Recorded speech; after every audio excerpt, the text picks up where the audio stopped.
سمجھتا ہوں کہ ہر بدی میں بھی کوئی نہ کوئی خیر کا پہلو ہوتا ہے. شاید یہ لائٹ کے ڈسٹربنس اور یہ بجلی کا آنا جانا اس کی وجہ سے جو لوگ وقت کے اعتبار سے آ رہے ہیں ان کی تشریف آوری کا بھی سلسلہ جاری ہے.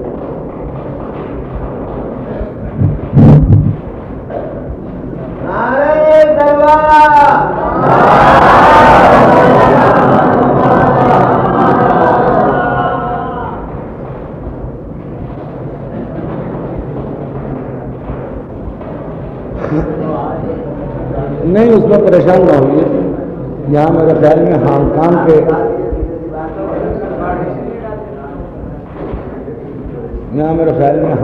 کے انجینئر صاحب ہیں. خیر چلیے ایک صلوات پڑھیے بابا جی.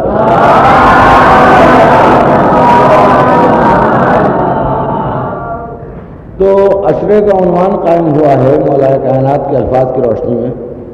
بھیا مجلس میں نہیں پڑھا, میں پڑھا ہوں, ادھر دیکھو بیٹے. وہ عنوان یہ ہے کہ اتق شر من احسنت الیہ. عنوان ہے احسان فراموش. اور ایک جملے میں دو متضاد کیفیتوں کا حکم ہے. ڈرو اس کے شر سے جس کے ساتھ تم احسان کرو. یعنی ڈرنے کا بھی حکم ہے, احسان کا بھی حکم ہے. یعنی مولانا نے یہ نہیں فرمایا کہ اگر تم کسی کے ساتھ احسان کر رہے ہو اور اس سے تمہیں شر کا امکان ہو تو خیر نہ کرو, احسان نہ کرو. نہیں, تم اپنا کام کرتے جاؤ, وہ اپنا کام کرتا جائے. اور یہ دو متضاد کیفیتیں ہیں. ایک طرف حکم احسان اور دوسری طرف یہ حکم کہ اس کے شر سے ڈرو جس کے ساتھ احسان کرو. اب آپ ان دونوں کیفیتوں کو ملا کے دیکھیے کہ کہیں ایسا تو نہیں ہے کہ احسان کرنے والا احسان کی جگہ اپنے نفس پر ظلم کر رہا ہو.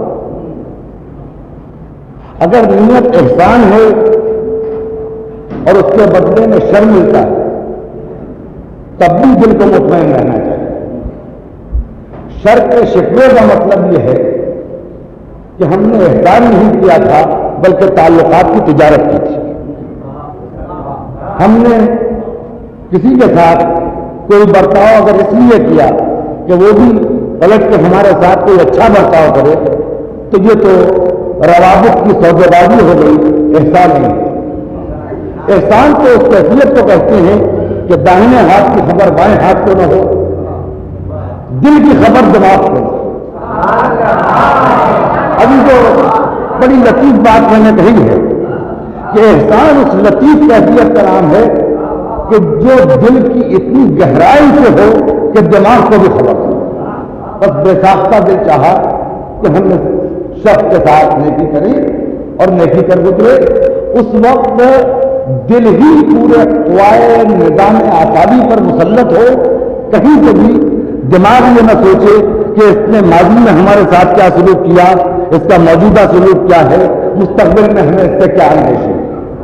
کیونکہ جہاں سے دماغ رائج ہو جاتا ہے وہاں سے نہ احسان ممکن ہے نہ محبت ممکن ہے. عشق و احسان میں دل کا ضابطہ زیادہ مضبوط ہے بمقابل ذہن کے رابطے, کیونکہ ذہن انسان کو مائل بھی کرتا ہے, اکسا بھی دیتا ہے. لفظ احسان میں ہمارے آپ کے دماغوں میں جو کیفیتیں ہیں عزیزوں وہ اپنی جگہ پر غلط نہیں ہے. میں یہ نہیں کہوں گا کہ وہ کیفیتیں غلط ہیں. ہمارے ذہن میں یہ ہے کہ اگر آپ نے مجھے 2 روٹیاں دے دی تو آپ نے مجھ پر احسان کر دیا. آپ نے میری بے روزگاری دور کر دی تو آپ نے مجھ پر احسان کر دیا. آپ نے مجھے لباس بنا دیا تو آپ نے مجھ پر احسان کر دیا. آپ نے میرے بچوں کو اچھا کھانا کھلا دیا تو آپ نے میرے اوپر احسان کر دیا. آپ نے میرے ٹوٹے ہوئے گھر کی ریپیرنگ کروا دی تو آپ نے میرے اوپر احسان کر دیا. میرے پاس چھت نہ تھی, آپ نے 3 شیڈ ڈلوا دیا, آپ نے میرے اوپر احسان کر دیا. میں فاقے سے تھا, آپ نے میرا فاقہ توڑوا دیا, آپ نے احسان فرما دیا. تو عزیزو یہ احسان نہیں, یہ احسان نہیں. احسان اصل میں اپنے اوپر وہ کیفیت طاری ہو جانا کہ جہاں نیکی کرتے وقت یہ احساس نہ ہو کہ ہمارا بھی کوئی گھرانہ ہے، ہمارا بھی کوئی خاندان ہے، ہمارے بھی کچھ روابط ہیں، ہماری بھی کوئی ذمہ داریاں ہیں، نہیں، جس کے کام آنا ہے اس کے کام آ گئے۔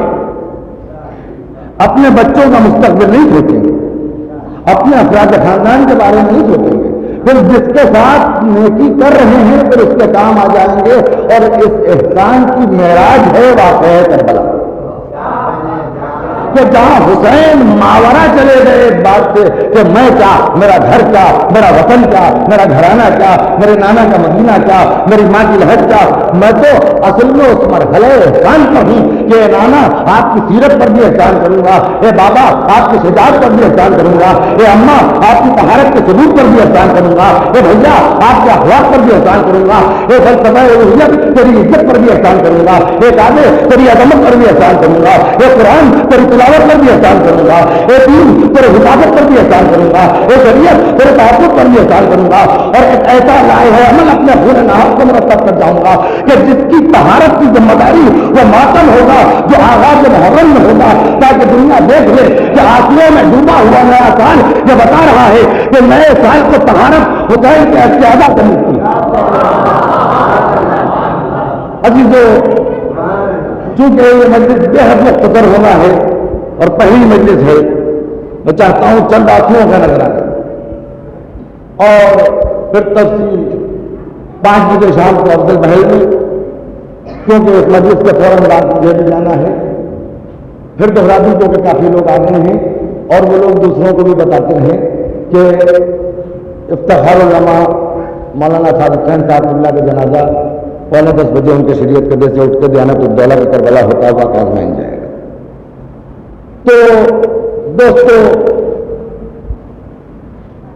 اس کیفیت احسان کو ہم نے کربلا میں دیکھا کہ جہاں احسان ہوا،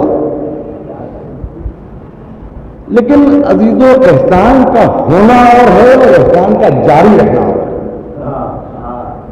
دیکھیے ہماری آپ کی کیپیسٹی جو ہے، ہماری آپ کی استطاعت جو ہے، وہ یہ تو ممکن ہے کہ ہم کسی کے ساتھ کوئی احسان کرتے ہیں، آپ کسی کے ساتھ کوئی احسان کرتے ہیں، وہ رک جائے، لیکن کربلا کے شہیدوں کی عظمت یہ ہے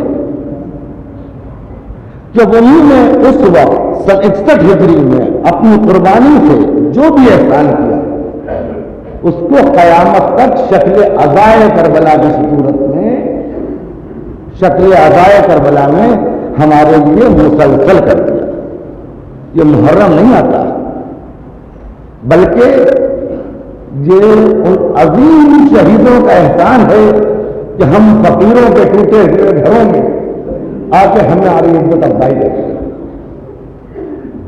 ان کا کتنا بڑا احسان ہے۔ ابھی تو تفصیلی گفتگو انشاءاللہ پھر ہوگی کہ آغاز محرم کے ساتھ ہی ساتھ یہ احساس بیدار ہوتا ہے کہ دیکھو محرم شروع ہو رہا ہے، عبادت میں کوئی کمی نہ ہونے پائے، محرم شروع ہو رہا ہے، مکانوں پر سنجیدگی طاری ہو جائے، ذاتی جھگڑے اپنی جگہ پر، محرم شروع ہو رہا ہے، کسی کے ہر مجلس ہو جا کے فرش اعضاء پر بیٹھنا ہے۔ اور اس کے ساتھ ساتھ کتنی بڑی بات ہے کہ انسان اچانک محتاط ہو جاتا ہے کہ طہارت اختیار ہے، کیونکہ کربلا کے شہیدوں کا غم شروع ہو گیا۔ ہاں عزیزو، عزا خانے سج گئے اور آج محرم کی پہلی تاریخ ہے۔ سن 1410 ہجری کے محرم کی یہ پہلی تاریخ ہم سے اور آپ سے یہ پوچھ رہی ہے کہ تمہارے آنکھوں کے خیموں میں آنسوؤں کے کتنے مشکل ہیں؟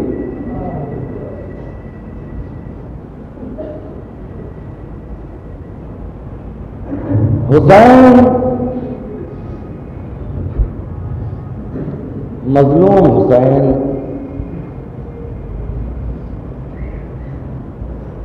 حسین جس نے تنہائی کو لشکر بنا دیا، حسین جس نے وحدت کو کثرت بنایا، حسین کا اثاثہ کیا ہے؟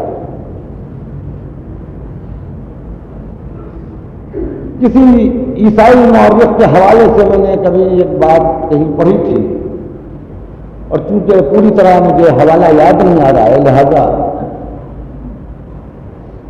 نام لینا مناسب نہیں ہے، کہ حسین دنیا کا پہلا اور آخری جنرل ہے جس نے اپنی طاقت کو منتشر کیا تاکہ شہادت پا سکے، ورنہ مسلم ابن عقیل، عباس ابن علی اور علی اکبر یہ یکجا ہو کے اگر حسین کی قیادت میں حملہ آور ہو جاتے تو تاریخ کربلا یوں نہ ہوتی جیسے۔ ہاں یہ تو اسی لیے مسلم کو بلایا اور کہا مسلم یہ دیکھو کوفے والوں کے خطوط، اور مسلم بھائی تم تو جانتے ہو کہ بابا کے دور خلافت میں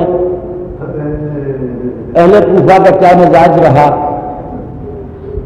پھر اس عہد کی تبدیلی کے بعد اہل کوفہ کی طبیعت میں کتنا فرق آیا۔ یہ خطوط سامنے ہیں مسلم، ہم وطن سے نکلنا چاہتے ہیں،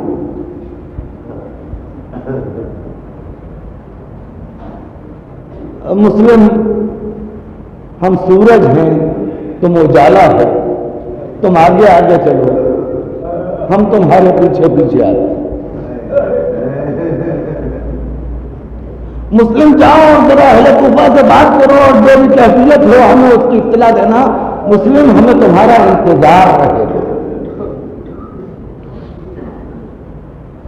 مسلم نے ادب سے ہاتھ جوڑ کے کہا کہ آقا خادم جا رہا ہے، اگر اجازت ہو تو اپنے دونوں بچوں کو بھی ساتھ لیتا جائے۔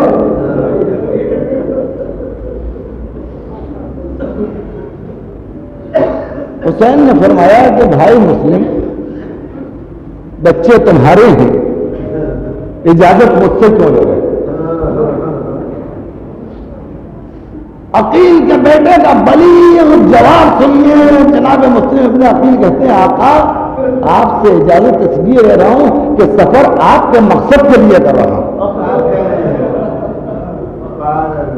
اگر سفر ذاتی ہوتا تب بھی میرا فریضہ تھا کہ میں آپ سے اجازت لیتا کہ خود جاؤں اپنے بچوں کو ساتھ لے جاؤں، لیکن آپ کے مقصد کے لیے سفر کر رہا ہوں۔ یعنی مسلم کے بیٹے مقصد حسین کے سفیر بن کے گئے،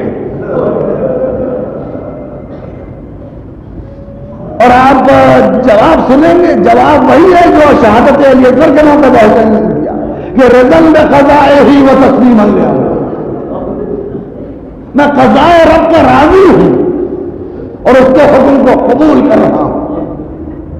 اور اس کے بعد فرماتے ہیں کہ جاؤ مسلم کے بچوں نے اور محمد کے گلے مل کے کہا ہمارا انتظار کرتا،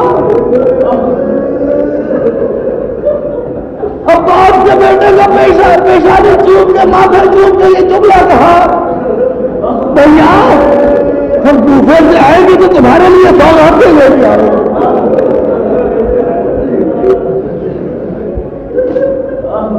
ابھی تو آپ کا میں گفتگو کرنے جا رہا ہوں، اب جو بات کہنے جا رہا ہوں وہ میرے آپ کے ہر گھر کی بات ہے۔ دیکھیے ہوتا یہ ہے کہ جو گھرے پورے گھر ہے، خدا سب گھروں کو آباد رکھے، ایک بچہ یا دو بچے اگر کہیں جاتے ہیں اور باقی بچے گھر میں رہ جاتے ہیں تو ان بچوں کو پر دو کیفیتیں تاری ہوتی ہیں۔ ایک تو یہ بھی پہلا ان کا جذبہ یہ ہوتا ہے کہ ہم بھی ان کے ساتھ جائیں، اور دوسرا جذبہ یہ ہوتا ہے کہ اب جو گئے ہیں دیکھے وہ واپس آئیں گے تو ہمارے لیے کیا لے کے آئیں گے۔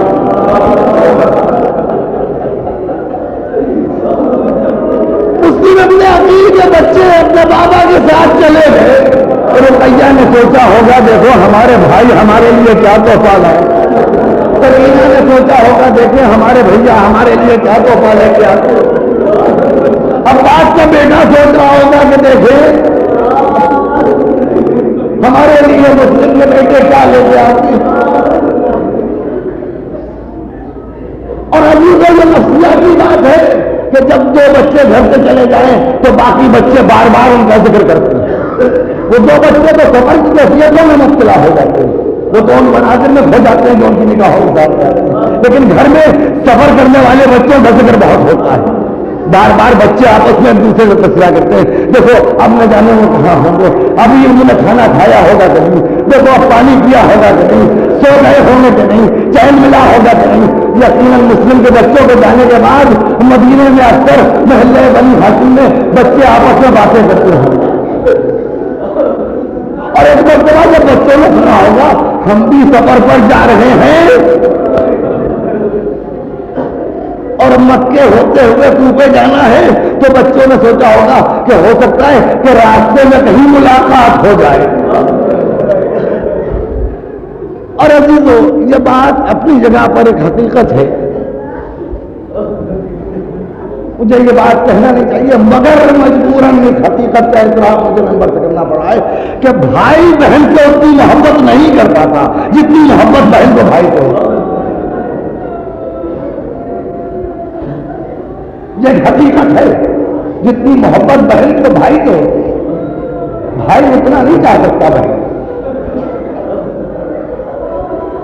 رقیہ جب گھر سے نکل رہی ہوگی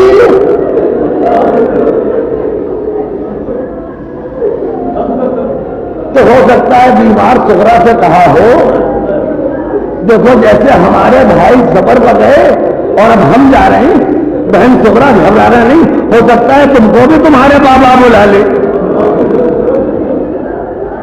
اب سفر میں اس بات کا امکان بڑھتا جاتا ہے جیسے جیسے قافلہ آگے بڑھتا جاتا ہے کہ ہو سکتا ہے کہ راستے میں واپسی میں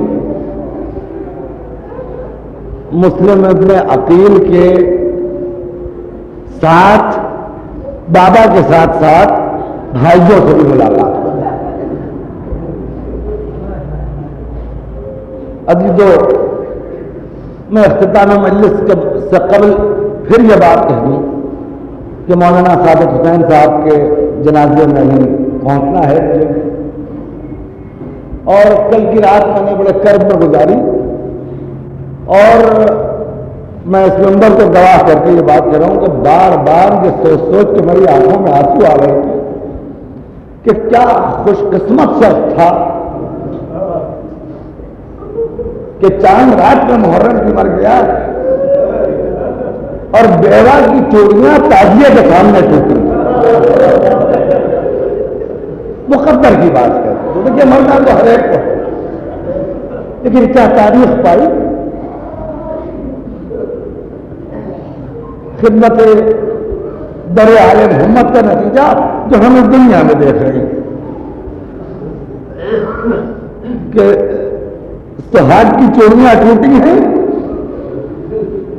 تو سبب بیوگی نہیں ہے, سبب یہ ہے کہ یہ چوڑیاں تو ٹوٹنا ہی کی تعزیہ آ چکا تھا گھر. ہاں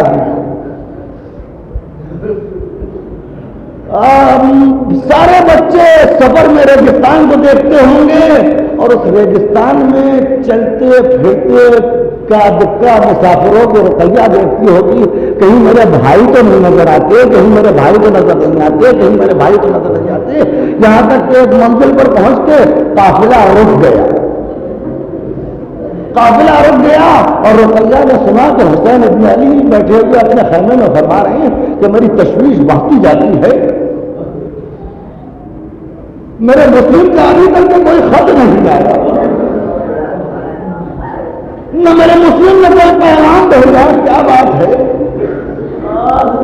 وقت کے ساتھ ساتھ ہماری پریشانی بڑھتی جاتی ہے. عزیزوں ایک مرتبہ نگاہ حسین جو اٹھی تو دیکھا کہ کوفے کی طرف ایک غبار مچل رہا, میں عباس سمت کوفہ کی طرف دیکھو. ہاں کا میں نے دیکھا, کہا جاؤ علی اکبر کے ساتھ چلتے جاؤ, کوئی مسافر آ رہا ہے, دیکھو ہمارے مسلم کی خیریت معلوم ہو سکے تو خیریت.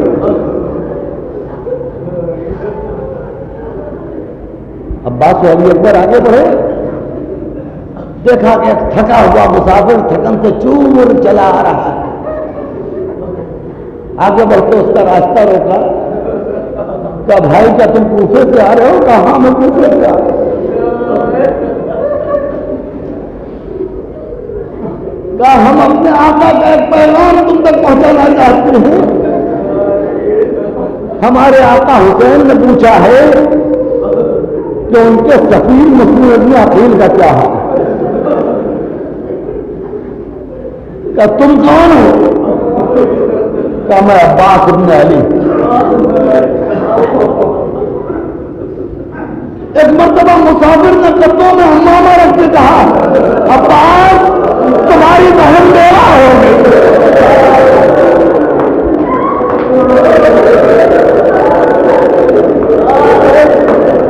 عباس تمہاری بہن بیوہ ہو گئی.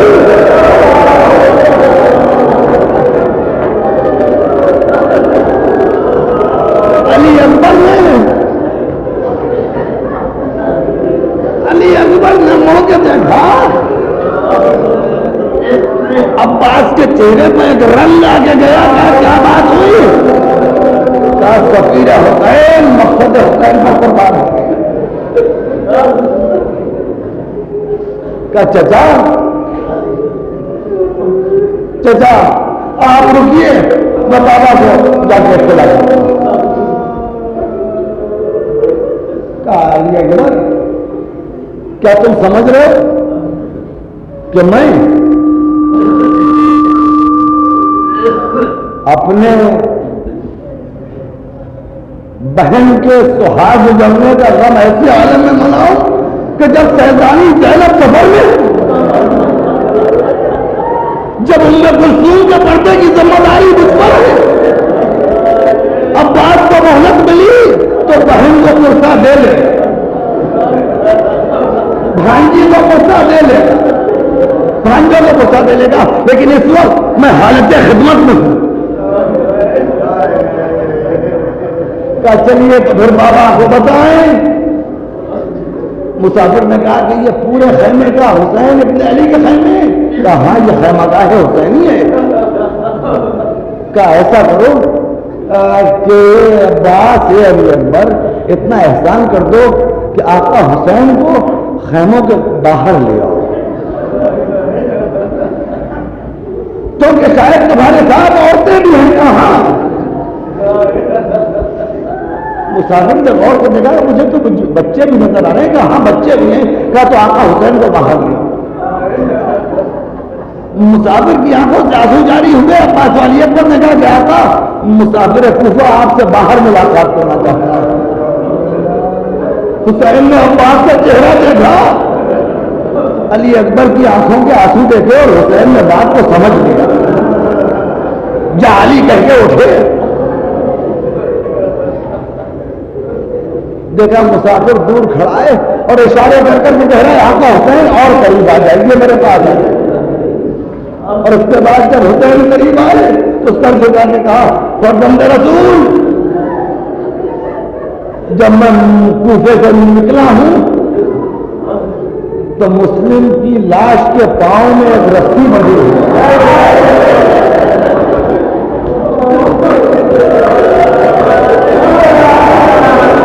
اور لاش مسلم کوفے کے بازاروں میں تشہیر کی جا رہی ہے.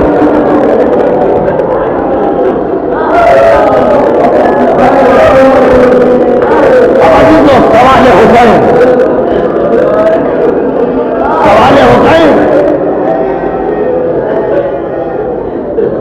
اعتماد حسین مسلم پر کہتے ہیں مسافر اتنا بتا دے کہ میرا مسلم نماز پڑھتے میں تو قتل ہو گیا, کیونکہ میرا مسلم اتنی آسانی سے قتل نہیں ہو سکتا. مسافر نے واقعے کی تفصیل بتائی کہ کس طرح دھوکے سے مسلم کو ایک گڑھے میں گرایا گیا, کس طرح حملہ کیا گیا, کس طرح مسلم کو شہید کیا گیا. پورا دارالعمارہ کہ دیوار سے لاش مسلم کو زمین پر پھینکا گیا. یہ ساری چیزیں ہوتی رہی ہے. ایک مرتبہ علی اکبر نے مڑ کے کہا بابا مجھے ایک بات آپ سے کہنا ہے. کہا علی اکبر کہو. کیا بابا ایک رات سے پردہ شاید رک جائے بابا. جب ہم مکے میں تھے تو نمی جہیز کو جب حج کو عمرے سے بدل کے روانگی ہوئی ہے آپ نے چلتے چلتے ایک جملہ فرمایا تھا کہ وعلیک السلام وعلیک السلام وجعلک اللہ مع حسین کا امام. آپ نے کسی کو جواب سلام دیا تھا اور یہ کہا تھا کہ خدا تم کو تمہارے امام حسین کے ساتھ ساتھ رکھے میں سے. اور بابا جب میں نے ادھر ادھر دیکھا تو مجھے کوئی سلام کرنے والا نظر نہیں آیا.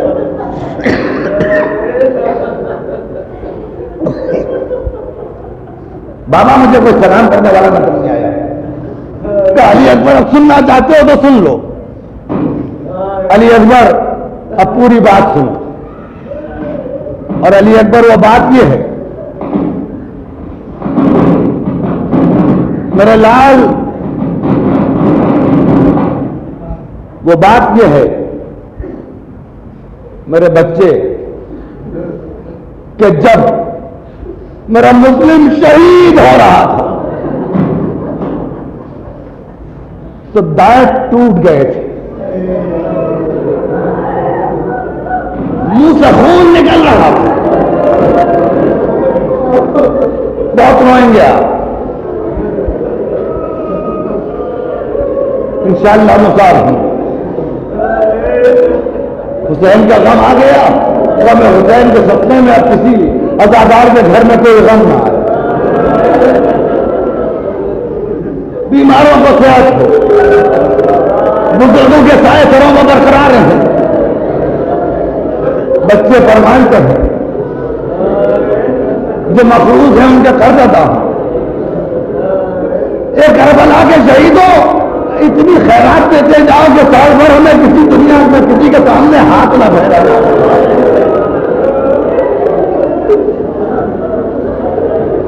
ہاں عزیزو حسین نے فرمایا علی اکبر دانت ٹوٹے ہوئے تھے مسلم کے خون نکل رہا تھا اور ایسے عالم میں میرا مسلم پیاسا بھی بہت تھا. میرے مسلم نے پانی مانگا. جب پانی پینا چاہتا تھا مسلم تو پانی میں خون گھل جاتا تھا. علی اکبر میرا مسلم پیاسا مارا گیا. اور جب مسلم قتل ہو رہا تھا تو مسلم نے مجھے آواز دی السلام علیکم یا مولا یا ابا عبداللہ. میرا سلام ہے آخر قبول کیجیے. تو میں نے جواب دیا تھا اے مسلم قیامت کے دن ہم تم ساتھ رہیں گے. مسلم تم بھی پیاسے مر رہے ہو, مسلم ہم بھی پیاسے مرے. مسلم تم بھی پیاسے مر رہے ہو, مسلم ہم بھی پیاسے مرے. اب یہ گفتگو ہو چکی اور نے کہا چلو چلو اب رہنا چلو. لیکن دیکھو عباس علی اکبر بڑا نازک مرحلہ ہے, صبر ہے, بہت سمجھ کے بہن کو بتانا ہے کہ سوال بھی ہو گیا. بہت سمجھ کے بھانجی کو بتانا ہے کہ یتیم ہو گئی.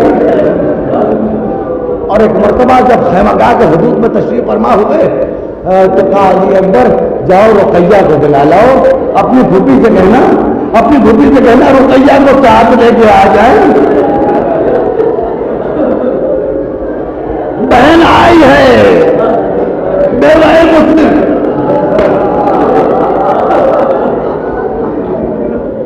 رقیہ ساتھ ساتھ ہے. حسین نے ایک نظر بہن کو دیکھا, بھانجی کو گود میں بٹھایا, سر پر ہاتھ رکھا, بھانجی کی شکل دیکھتے رہے. ایک مرتبہ بچی کو گلے سے لگا لیا. جب رقیہ کو حسین نے گلے سے لگایا, خیمے کا پردہ ہٹا, سکینہ نے دیکھا آج بہن رقیہ کے بہت علاج کیے جا رہے ہیں.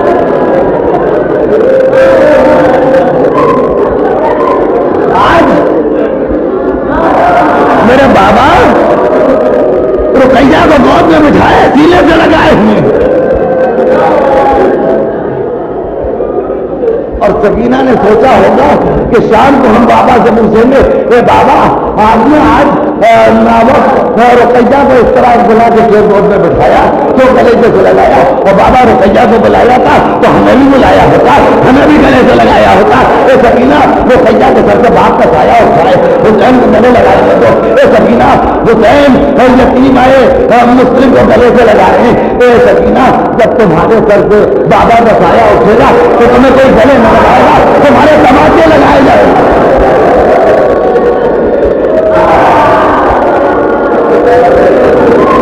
اور اس کے بعد ابھی تو رقیہ گلے سے لگا کے ہوتا ہے اپنے آنسو روکے ہمیں ایک مرتبہ آواز دی, زینب دو گوشوارے لیا, دھان کی کانوں کا ہاتھ رکھا اور کانوں کی لبوں میں بالیاں پہنائے اور ایک مرتبہ پھر پیشانی چومی. رقیہ ایک مرتبہ حسین کی گود پہ اٹھی اور ایک ہاتھ جوڑے, کیا ماموں جان مجھے کچھ پوچھنے کی اجازت ہے؟ کیا بیٹی کیا بات ہے؟ کیا ماموں جان میرے بابا خیریت سے تو ہیں؟ میرے بابا خیریت سے تو ہیں؟ ہائے حسین, ہائے مسلم, ہائے رقیہ, ہائے صبر, ہائے یتیمی, ہائے غریب الوطن. حسین کا جملہ سنیے, رقیہ جب تک حسین زندہ ہے اپنے کو یتیم نہ سمجھنا. رقیہ ہاں آقا, رقیہ اپنے کو یتیمہ نہیں سمجھے گی کیونکہ آپ کا سایہ سب موجود ہے, لیکن آپ کے بعد سکینہ کا سہارا ہے. اور اس کے بعد آواز دی, سکینہ آؤ بیٹی, سکینہ تمہاری بہن یتیم ہو گئی, سکینہ بچیوں کو جمع کرو, جاؤ بہن بیویوں کو بٹھاؤ, رقیہ کو فرصت دیا جائے. میری رقیہ دل بھر کے رو لے تو پھر قافلہ آگے بڑھو. ہاں ابھی تو گفتگو مکمل ہو گئی, بس چند جملے. ایک مرتبہ سکینہ نے رقیہ کو گلے سے لگایا اور کہا کہ رقیہ اب آنسو پوچھ لو. رقیہ میرے بابا نے بڑے بھروسے سے یہ بات کہی ہے کہ جب تک میں زندہ ہوں تمہیں یتیمی کا احساس نہیں ہونا چاہیے. رقیہ کیا تمہیں میرے بابا کی بات کا بھروسہ نہیں؟ عصر عاشور جب حسین شہید ہو گئے تو سکینہ نے رقیہ سے نگاہیں نہیں ملائی. 11ویں محرم کو جب قافلہ جا رہا تھا سکینہ نے رقیہ سے نگاہیں نہیں ملائی. کوفے کے دروازے پر پہنچ کے ایک مرتبہ رقیہ آگے بڑھی, کوفے کے دروازے پر قافلہ رکا ہوا اور کوفہ سجایا جا رہا ہے بیرتا سرداریوں کو. کوفے میں پہنچنا, ایک مرتبہ رقیہ آگے بڑھی اور جا کے سکینہ کے سامنے بیٹھ گئی. کیا سکینہ ہم سمجھتے ہیں, ہمیں یاد ہے کہ جب ہم اپنے بابا کو رو رہے تھے تو تم نے ہم سے یہ کہا تھا کہ جب ہمارے بابا نے وعدہ کیا ہے کہ ہم تمہاری سرپرستی کریں گے, اپنی یتیمی کا غم نہ کریں, تو ہم اس کے بعد سمجھ گئے تھے پوری بات. مگر سکینہ آقا حسین جب شہید ہو گئے اور مامون جان کا سر نیزے پر بلند ہو گیا، اس کے بعد سے تم نے مجھ سے نظر نہیں ملائی؟ سکینہ میں ایک بات سوچتی تھی کہ جب میرے سر سے باپ کا سایہ اٹھا تو تمہارے باپ نے مجھے اپنی گود میں بٹھایا تھا۔ سکینہ جب تمہارے باپ سے کا سایہ سر سے اٹھا تو خیموں میں آگ لگی۔ سکینہ تمہارا غم میرے غم سے بڑا تھا، کیونکہ میرا باپ خادم تھا، تمہارا باپ آقا تھا۔ سکینہ مگر اگر وقت آگے آئے جتنی دیر کی مہلت ہے بہن، اور ذرا گلے مل کے قاعدے سے دل بھر کے رو لے۔ کہ کیسی مہلت؟ کہ سکینہ تم نے سر اٹھا کے کچھ دیکھا نہیں؟ کہ نہیں۔ کہ سکینہ نو جنازہ میں تمہارے بابا کا